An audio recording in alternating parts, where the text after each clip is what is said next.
ನಡು ರಸ್ತೆಯಲ್ಲೇ ಬಸ್ ಕೆಟ್ಟು ನಿಂತು ಇನ್ನೇನಾಗುತ್ತೆ? ಟ್ರಾಫಿಕ್ ಮೊದಲೇ ಅದರ ಮಧ್ಯದಲ್ಲಿ ಬಸ್ ಕೆಟ್ಟು ನಿಂತುಬಿಟ್ರೆ ಇನ್ನೇನಾಗುತ್ತೆ ನೋಡಿ. ಹಿಂಬದಿ ಆಕ್ಸೆಲ್ ಕಟ್ಟಾಗಿ ಬಸ್ ಕೆಟ್ಟೋಗಿ ನಿಂತುಬಿಟ್ಟಿದೆ. ಮತ್ತೊಂದು ಕಡೆಗೆ ಮಳೆಯಿಂದಾಗಿ ಟ್ರಾಫಿಕ್ ಜಾಮ್. ಲೂಲು ಮಾಲ್ ಎದುರುಗಡೆಗೆ ಟ್ರಾಫಿಕ್ ಸಿಕ್ಕಾಪಟ್ಟೆ ಜಾಮ್ ಆಗೋಗ್ಬಿಡ್ತು. ಟ್ರಾಫಿಕ್ ಕ್ಲಿಯರ್ ಮಾಡೋಕ್ಕೆ ಬಸ್ಸನ್ನು ಪೊಲೀಸರು ಮತ್ತು ಸಾರ್ವಜನಿಕರು ತಳ್ಳುವಂಥ ಪರಿಸ್ಥಿತಿಯಲ್ಲಿ ನಿರ್ಮಾಣ ಆಯಿತು. ಬೆಂಗಳೂರಿನಿಂದ ತುಮಕೂರಿಗೆ ಹೋಗ್ತಾ ಇದ್ದಂಥ ಬಸ್ ಅಂತೆ ಅದು.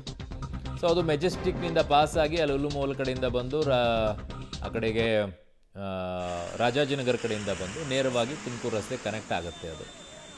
ಸೊ ಅಲ್ಲಿ ರೋಡಲ್ಲಿ ಕಟ್ಟಾಗೋಗ್ಬಿಟ್ಟಿದೆ ಆ್ಯಕ್ಸೆಲ್ಲು. ಆಮೇಲೆ ಏನು ಮಾಡಬೇಕು? ಅದನ್ನು ಸಾರ್ವಜನಿಕರು ಪೊಲೀಸರು ತಳ್ಳಬೇಕಾಯ್ತು. ಇಲ್ಲಾಂದರೆ ಮೊದಲೇ ಜಾಮ್ ಆಗುತ್ತೆ ಆ ಜಾಗದಲ್ಲಿ. ಇನ್ನೊಂದಿಷ್ಟು ಜಾಮ್ ಆಗಿತ್ತು. ಏನೋ ಹರಸಾಹಸ ಪಟ್ಟಿದ್ದಾರೆ ಪಾಪ.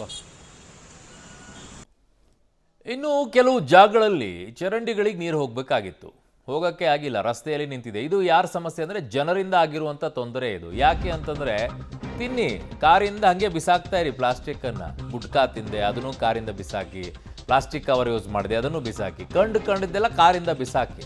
ನೀವೇ ಅನುಭವಿಸ್ಕೊಳ್ಬೇಕು, ಯಾರೂ ನಿಮ್ಗೆ ಬರೋದಿಲ್ಲ. ಕಾರ್ ಕೆಟ್ಟರು ನಿಮ್ಮದೇ, ಬೈಕ್ ಕೆಟ್ಟರು ನಿಮ್ಮದೇ, ನೀರಲ್ಲಿ ಮುಳುಗಿದ್ರು ನೀವೇ ಮುಳುಗಬೇಕು. ಯಾವನ್ ಬರ್ತಾನೆ ನಿಮಗೆ? ನೀವು ಮಾಡುವಂಥ ಎಡವಟ್ಟುಗಳದು. KR ಪುರ ಮತ್ತು ಬೈಯಪ್ಪನಹಳ್ಳಿ ಭಾಗದಲ್ಲಿ ಆಗಿರೋ ಸಮಸ್ಯೆ. ಚರಂಡಿಗಳಿಗೆ ನೀರು ಹೋಗೋದೇ ರಸ್ತೆಯಲ್ಲಿ ನಿಂತಿದೆ ಅಂತ. ಯಾಕೆ ಹೋಗ್ತಿಲ್ಲ ಅದು? ರಸ್ತೆಯಲ್ಲೆಲ್ಲ ಕಂಡಂಗೆ ಬಿಸ್ಕೆಟ್ ತಿದ್ದೆ ಅದನ್ನು ಬಿಸಾಕಿದೆ, ಕಂಡದ್ದೆಲ್ಲ ಬಿಸಾಕ್ತೀರಾ. ಟಿನ್ ಫ್ಯಾಕ್ಟ್ರಿ ಮೆಟ್ರೋ ಕಾಮಗಾರಿ ಸ್ಥಳದಲ್ಲಿ ನೀರು ನಿಂತ್ಕೊಂಡ್ಬಿಟ್ಟಿದೆ. ಈಗ ಜನ ಮಾಡುವಂಥ ತಪ್ಪುಗಳಿವೆಲ್ಲ.